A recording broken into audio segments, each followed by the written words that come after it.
गर्मी में love marriage और अरेंज मैरिज वाली बहू का पहनावा।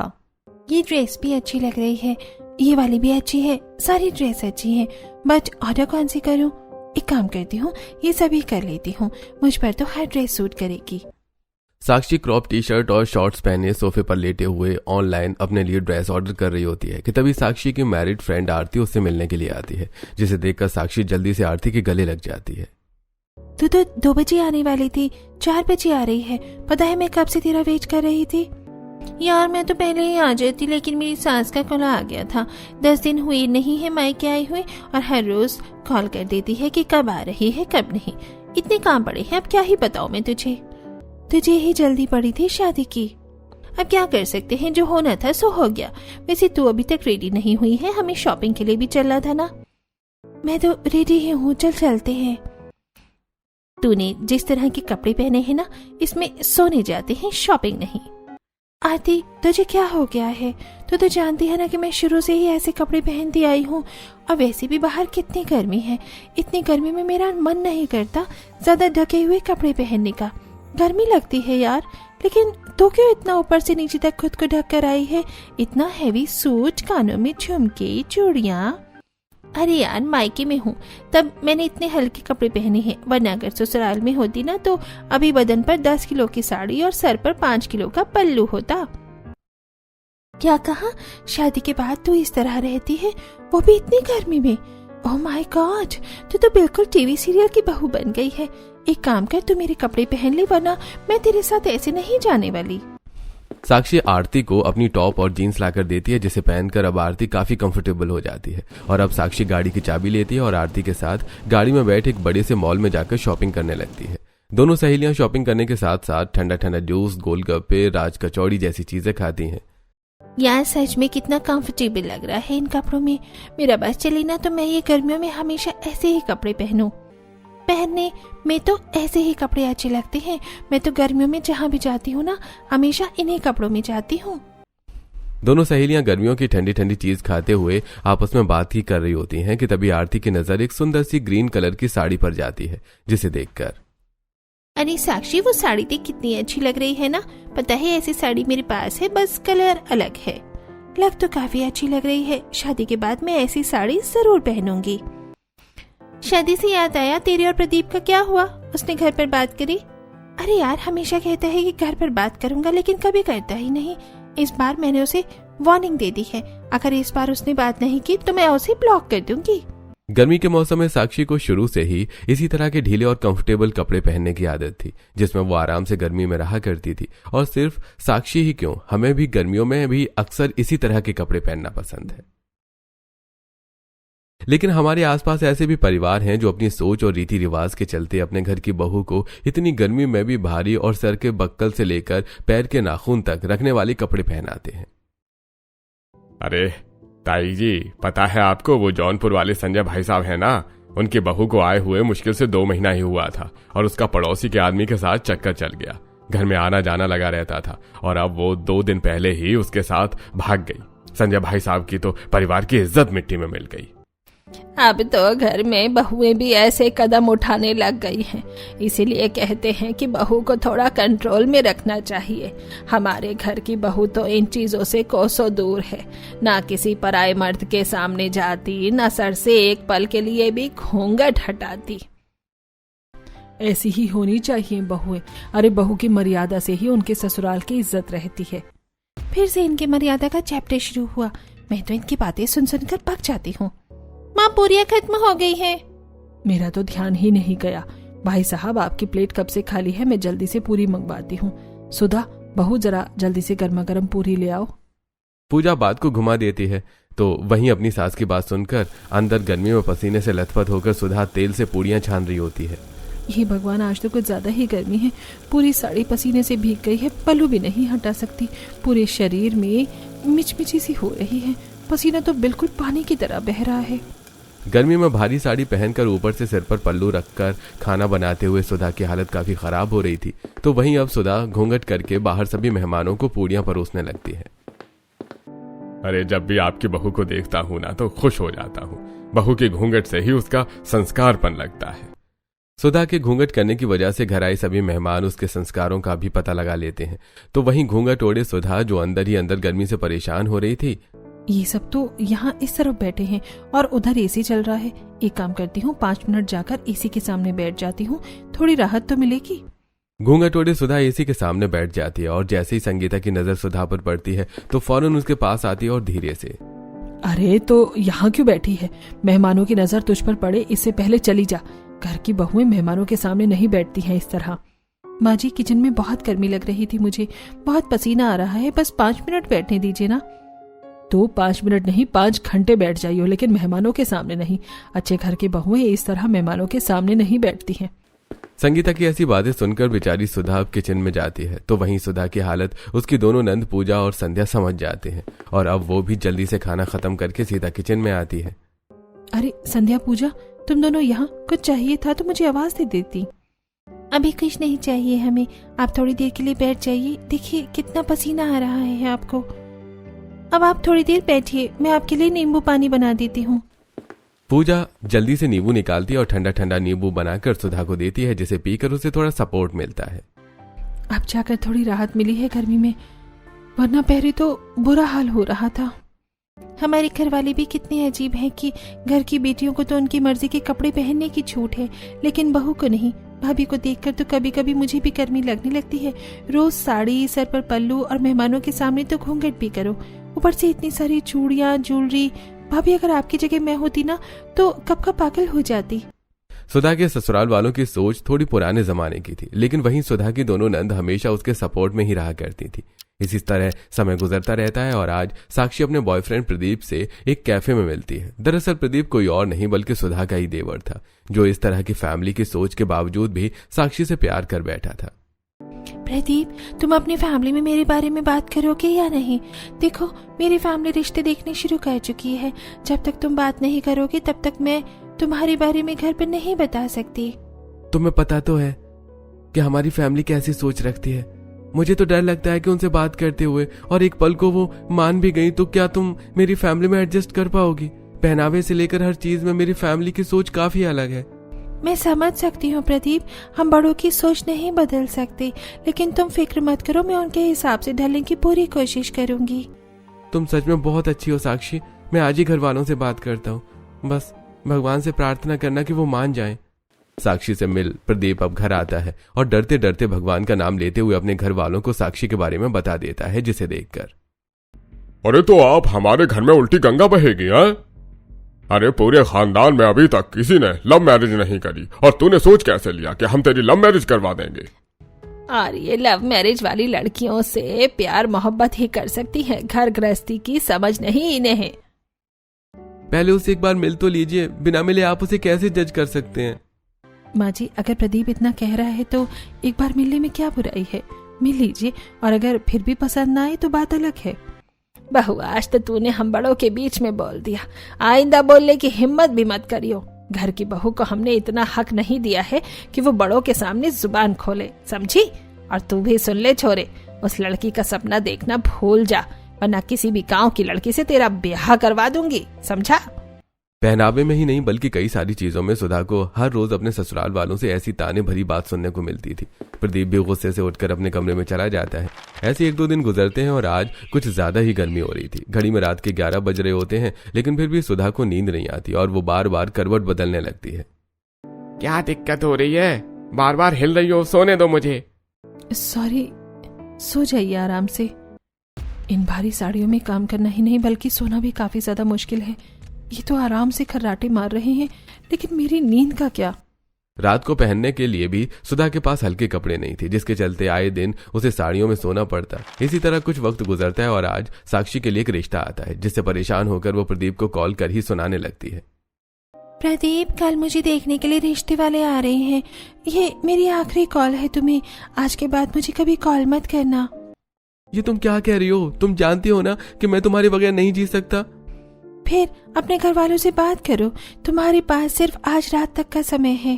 इतना कहकर साक्षी कॉल कट कर देती है। प्रदीप साक्षी को किसी भी कीमत पर नहीं खोना चाहता था, इसलिए आज वो फिर से अपने घर वालों से बात करता है।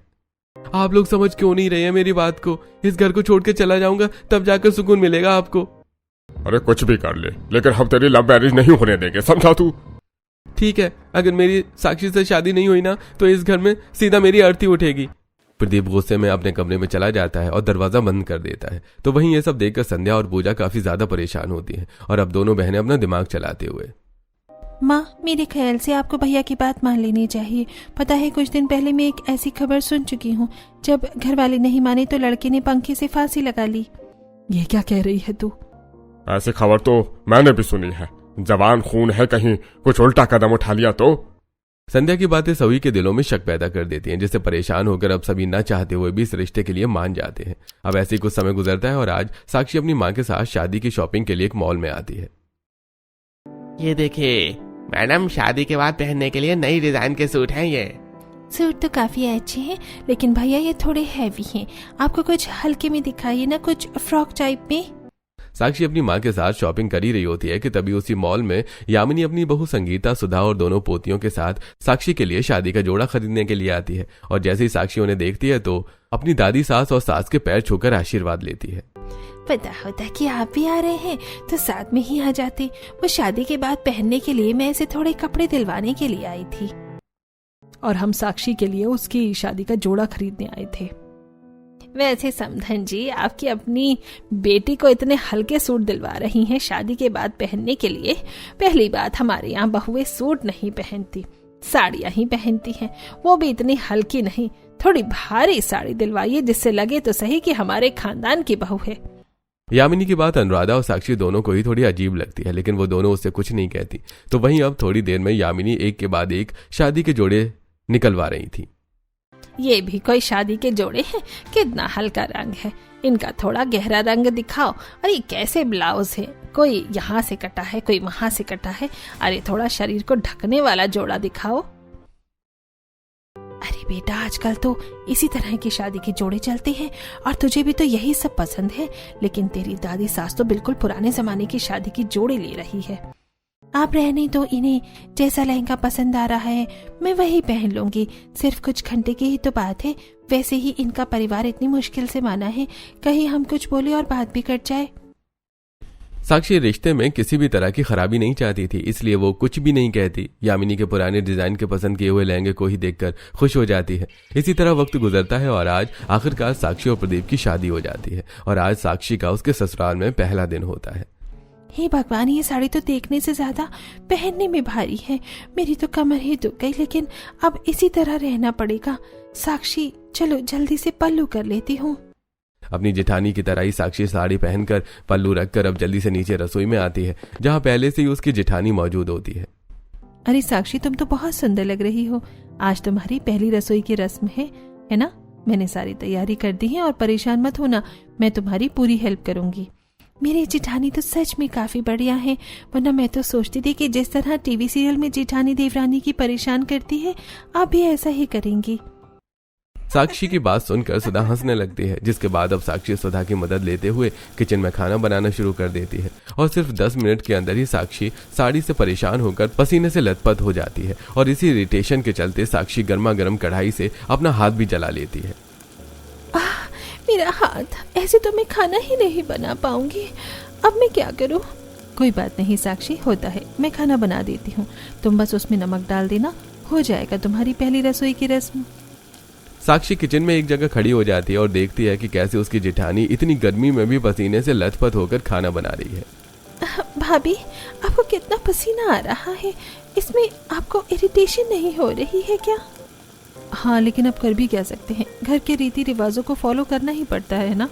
सुधा अब सारा खाना बना देती है और आखिर में साक्षी नमक डालकर करछी से सब्जी घुमा देती है। और अब जब सब नई बहू की पहली रसोई का खाना खाते हैं तो खाना तो काफी बढ़िया बनाया है और तुम्हारा पहनावा भी मुझे अच्छा लगा, वरना मैं तो सोच रही थी कि लव मैरिज वाली बहू है तो जीन्स टॉप में ही आ जाएगी। बिल्कुल इसी तरह का पहनावा रखना हमेशा अपना। बहू के अच्छे पहनावे से ही उसके संस्कार दिखते हैं। यामिनी की ऐसी बातें साक्षी को बिल्कुल भी पसंद नहीं आती, लेकिन अब वो कर ही क्या सकती थी। इसी तरह हफ्ता भर गुजरता है और आज साक्षी हॉल में झाड़ू लगा रही थी। तभी गर्मी की वजह से साक्षी को पसीना आना शुरू हो जाता है और वो इरिटेशन में गलती से अपना पेट टेबल पर मार लेती है। भाभी, इस तरह के पहनावे में तो मैं कभी भी काम नहीं कर सकती। कोई बात नहीं साक्षी, तुम्हें आदत नहीं है ना, तुम बैठ जाओ, झाड़ू में लगा देती हूँ। सुधा अपने देवरानी के हिस्से की झाड़ू भी लगाने लगती है कि तभी वहां संगीता आ जाती है और सुधा को झाड़ू लगाता देखकर। झाड़ू लगाने का काम तो साक्षी बहू का है ना, फिर तू क्यों झाड़ू लगा रही है? माँ जी, साक्षी को इस तरह के कपड़ों की आदत नहीं है ना, इसलिए उसे काम करने में थोड़ी परेशानी हो रही है, लेकिन धीरे धीरे आदत बन जाएगी उसकी।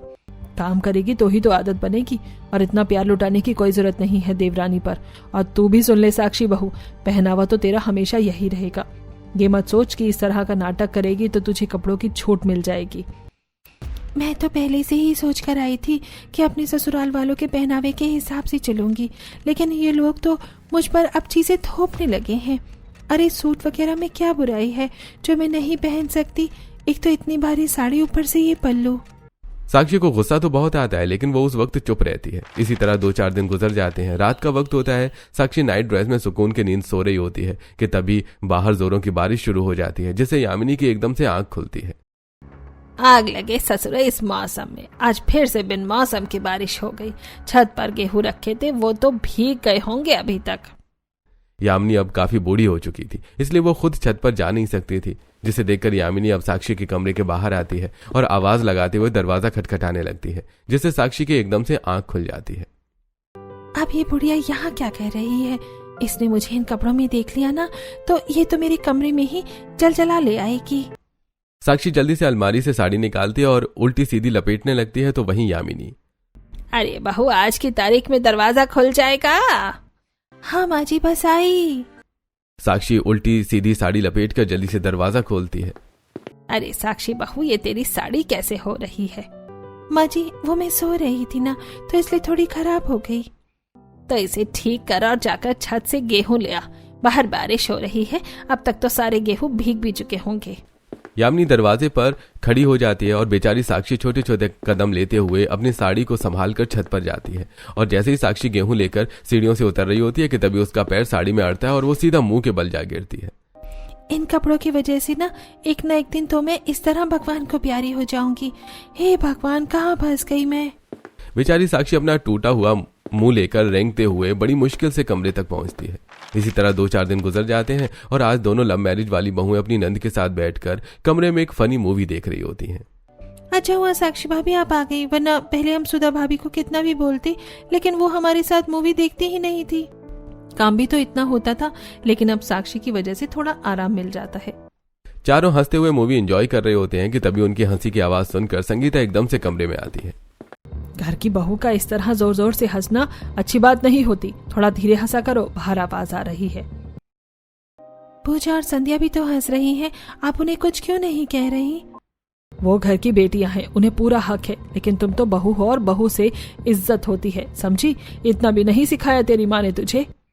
अपने ससुराल वालों की हर चीज में ये पार्शियलिटी साक्षी को बिल्कुल भी पसंद नहीं आती। ऐसी समय गुजरता रहता है, दोपहर का वक्त होता है। साक्षी पसीने से परेशान होकर जैसे ही नहाने के लिए बाथरूम में जाती है कि तभी बाहर से संगीता, तू है क्या बाथरूम में बहू?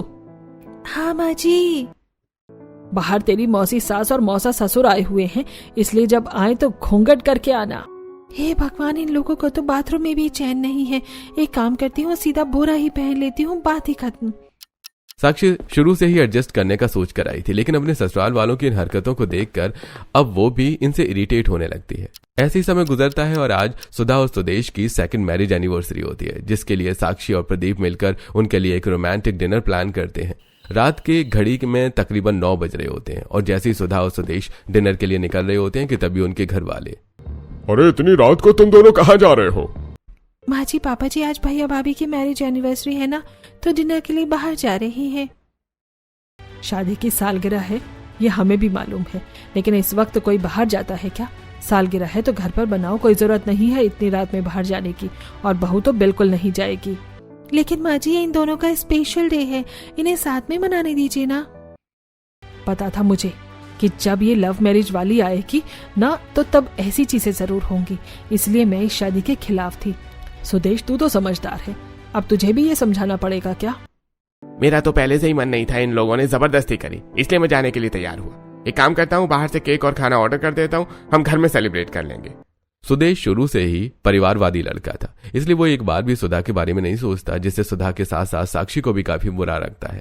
ऐसे अब समय गुजरता रहता है। साक्षी गली में सब्जी वाले से सब्जियां लेते हुए उससे थोड़ा हंस हंस कर बातें करने लगती है, जिसे बालकनी में खड़ा कमलेश देख लेता है। और जैसे ही साक्षी सब्जी लेकर अंदर आती है, अरे साक्षी बहू, तुम समझदार हो, तुम्हें हर चीज समझाने की कोई जरूरत नहीं है। इस तरह से सब्जी वाले से बात करने की क्या जरूरत थी? पता है आज पड़ोस के कितने लोग देख रहे थे, बातें बनती हैं बहू। अपने ससुर की इस तरह की सोच को देखकर आज साक्षी को यकीन हो जाता है कि वो काफी कम दिमाग वाले लोगों के बीच में रह रही है। तो वहीं अब साक्षी इस बारे में प्रदीप को बताती है। मैंने तो तुम्हें पहले ही कहा था, मेरे परिवार वालों की सोच काफी अलग है। अब तुम ही बताओ मैं क्या करूं? अगर ज्यादा बोलूंगा तो तुम्हें ही गलत ठहराएंगे। प्रदीप की बात सुनकर साक्षी का मुंह बन जाता है, सीधा बाहर चली जाती है। इसी तरह कुछ समय गुजर जाता है। रात का वक्त होता है। नींद से उठकर साक्षी किचन में पानी लेने के लिए आई होती है कि तभी वो देखती है कि सामने से उसका ससुर भी आ रहा है। पापा जी यहाँ क्या कह रहे हैं? कहीं इन्होंने मुझे नाइटी में देख लिया तो बवाल मचा देंगे। साक्षी अब जल्दी से जाकर सोफे के पीछे छुप जाती है। तो वहीं कमलेश भी सोफे पर आकर बैठ जाता है और रात के 1 बजे टीवी में न्यूज देखने लगता है। हे भगवान, इन्हें भी चैन नहीं है क्या? रात के 1 बजे भूतों की तरह टीवी कौन देखता है?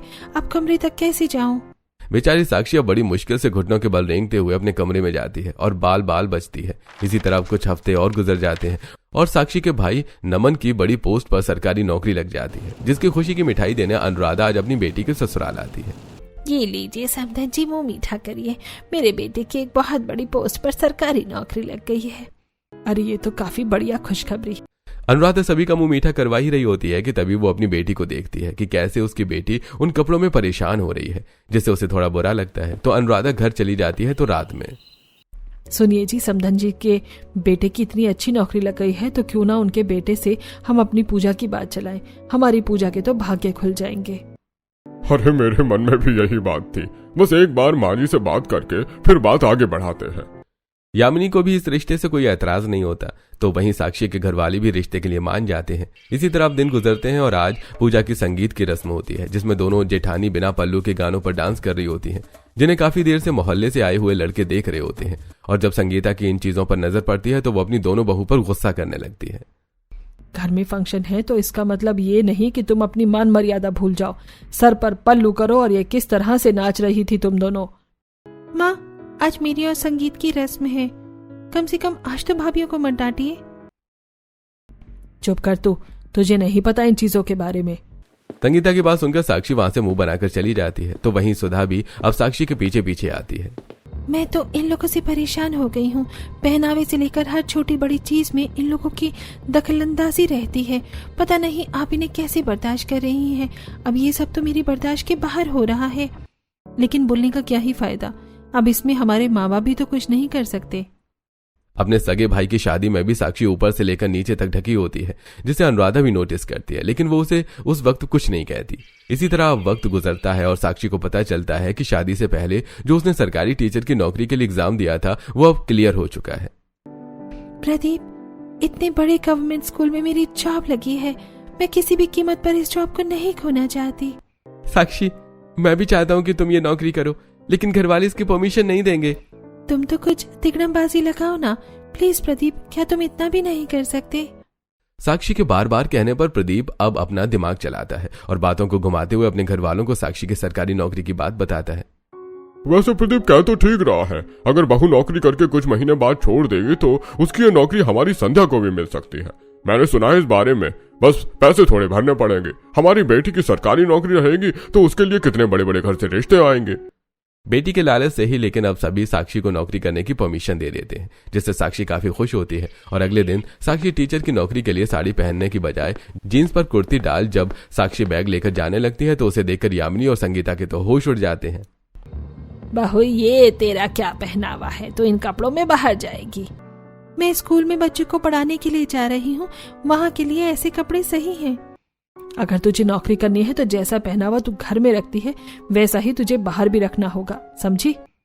साक्षी किसी भी कीमत पर अपनी नौकरी नहीं खोना चाहती थी, इसलिए अब वो ना चाहते हुए भी अपने घर वाले पहनावे के साथ ही स्कूल जाती है। और जब स्कूल के प्रिंसिपल साक्षी को इस तरह देखते हैं तो तुम्हारा पहला दिन है इसलिए तो मैं समझा रहा, कल से तुम इस तरह के कपड़ों में नहीं आओगी, वरना बच्चों की नजर तो तुम्हारे कपड़ों और ज्वेलरी पर रहेगी। तुम्हें अपना मिनिमल लुक रखना होगा, समझी? साक्षी नौकरी जाने के डर से काफी परेशान होती है, इसलिए अब वो एक प्लान बनाती है। घर में तो साक्षी अपने साड़ी के पहनावे में ही निकलती है, लेकिन बाहर जाकर वो वॉशरूम में नॉर्मल कपड़े पहन लेती है। किसी को भी इसकी भनक नहीं लगेगी। क्या दिमाग लगाया है तूने साक्षी। इसी तरह हफ्ता भर गुजर जाता है।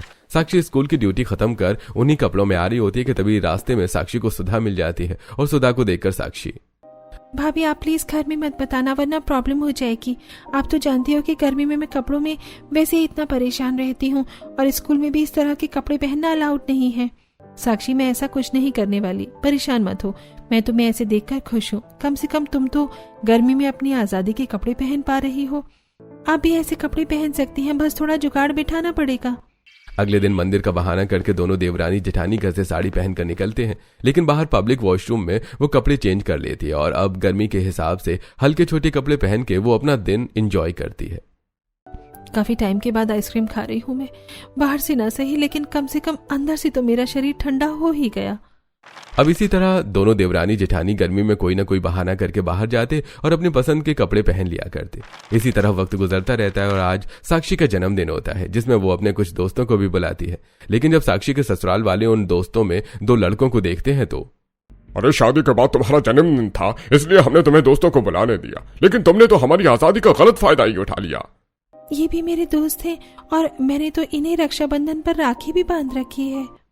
तेरे अंदर कोई खोट नहीं है, लेकिन क्या पता इन लोगों के मन में कोई खोट हो।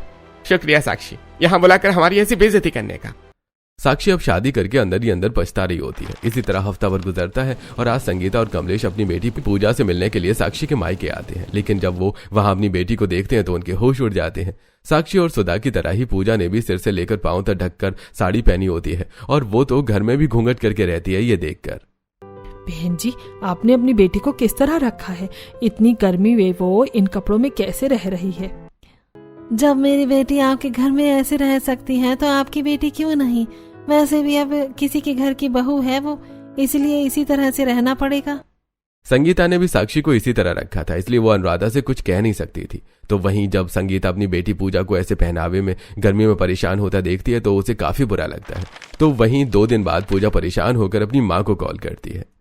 मेरी सास ने मुझे बहुत परेशान कर रखा है, घर में भी घूंघट में रहना पड़ता है, अब मैं क्या करूं? अगर मैं तेरी सास से कुछ कहूंगी तो वो उल्टा मुझे ही सुनाने लगेगी। मैं अभी क्या करूं? अब आए दिन पूजा संगीता को कॉल करके अपनी परेशानी बताने लगी थी, जिससे वो काफी परेशान रहती है। और जब संगीता हॉल में बैठकर चाय पी रही होती है तो देखती है कि इतनी गर्मी में उसकी दोनों बहुएं ऐसे पहनावे में पसीना बहाते हुए घर का काम कर रही हैं, जिसे देख मेरी बेटियों से ज्यादा पसीना इन्हें आता है। ये भी परेशान हो जाती होंगी ना। अपनी बेटियों के साथ हो रही चीजों को देखकर अब संगीता को कहीं ना कहीं अपनी बहू का भी दुख दिखने लगता है। हे भगवान, किचन में कितना भपका हो रहा है और ये दोनों फिर भी खाना बनाने में लगी हुई हैं। और जरा सुधा बहू का हाथ तो देखो, इतनी सारी चूड़ियां पहनकर इसके हाथ लाल पड़ गए हैं। संगीता इस बारे में काफी सोचती है और अगले दिन अपनी सास और पति से बात करती है। मुझसे तो अपनी पोती का दुख बिल्कुल भी नहीं देखा जा रहा है। संगीता बहू, अब तू ही कुछ सोच। माँ जी, अगर हम चाहते हैं कि हमारी पूजा अपने ससुराल में आराम से रहे तो हमें भी उनकी बेटी को अच्छे से रखना होगा। संगीता आवाज देकर सुधा और साक्षी को बुलाती है। बहू, हमारे टाइम में थोड़ी गर्मी कम हुआ करती थी, लेकिन अब कुछ ज्यादा ही गर्मी होने लग गई है। तो तुम दोनों गर्मी में ठीक से काम नहीं कर पाती हो, इसलिए अब तुम्हें घर में साड़ी पहनने की कोई जरूरत नहीं है। गर्मी में पहनने के लिए हल्के सूट कुर्ते आते हैं, वो पहन लेना, लेकिन जब बाहर से मेहमान आए तो उनके सामने कोई हल्की साड़ी डाल लेना। ये आप कैसी बातें कर रही हैं? जब मैंने आपसे ये बात करी थी तो आपने तो मुझे इतना डांटा था। क्योंकि उस वक्त इतनी गर्मी नहीं थी ना, और अब गर्मी ज्यादा है, और कल को अगर तुम दोनों की तबीयत खराब हो गई तो घर कौन संभालेगा? संगीता अपनी दोनों बहुओं को इसके पीछे का कारण मालूम नहीं होने देती। तो वहीं 2 दिन बाद अब पूजा का संगीता के पास कॉल आता है और वो काफी खुश होती है। पता नहीं मेरी सास को क्या हो गया है, उन्होंने मुझे साड़ी पहनने से मना कर दिया। कहने लगी जो तुझे सही लगे वही कपड़े पहन। ये तो अच्छी बात है ना बेटा, अब तू आराम से रहेगी और गर्मी में तुझे परेशान भी नहीं होना पड़ेगा। लगता है साक्षी बहू ने अपने घर में ये बात बताई होगी, तभी तो उसकी माँ बदल गई है। संगीता अपनी बेटी के लिए काफी ज्यादा खुश थी। तो वहीं अब पूजा कॉल कट कर, देखा मम्मी जी मेरा प्लान? मानना पड़ेगा तुझे, तूने दिमाग तो अच्छा लगाया। पूजा की इस तरह का यह पहनावा संगीता के सामने एक झूठा नाटक था। पूजा ने हमेशा अपनी भाभियों को हमेशा गर्मी में इस तरह के पहनावे में परेशान होता देखा था, इसलिए अब पूजा अपनी सास के साथ मिलकर यह प्लान बनाती है, जिसमें साक्षी और सुधा भी शामिल होती हैं। माँ जी, आपने देखा, साक्षी भाभी अब आराम से रहेंगी और सुधा भाभी को भी राहत मिल जाएगी गर्मी से। इस प्लान के बाद अब सुधा और साक्षी घर में भी अपनी मनमर्जी के कपड़े पहन सकती थी और रात में भी वो नाइट ड्रेस में सुकून की नींद लेती हैं। मुझे पता नहीं था कि तुम इन कपड़ों में इतनी ज्यादा अच्छी लगती हो, वरना माँ पापा से बात करके मैं तुम्हें कब के ऐसे कपड़े पहनने की परमिशन दे देता। मैं तो बहुत ज्यादा खुश हूँ कि अब आखिरकार मुझे गर्मी से छुटकारा मिला। साक्षी और सुधा अब दिन भर में हल्के हल्के सूट कुर्ते और कभी कभी तो लॉन्ग समर फ्रॉक भी पहन लिया करती थी, और अगर घर पर कोई मेहमान आता तो वो हल्की साड़ियां डालकर सिर पर पल्लू रख लेती, जिससे अब उन्हें भी गर्मी में परेशान नहीं होना पड़ता। तो वहीं उनके ससुराल वालों की भी उनके हिसाब से इज्जत रह जाती।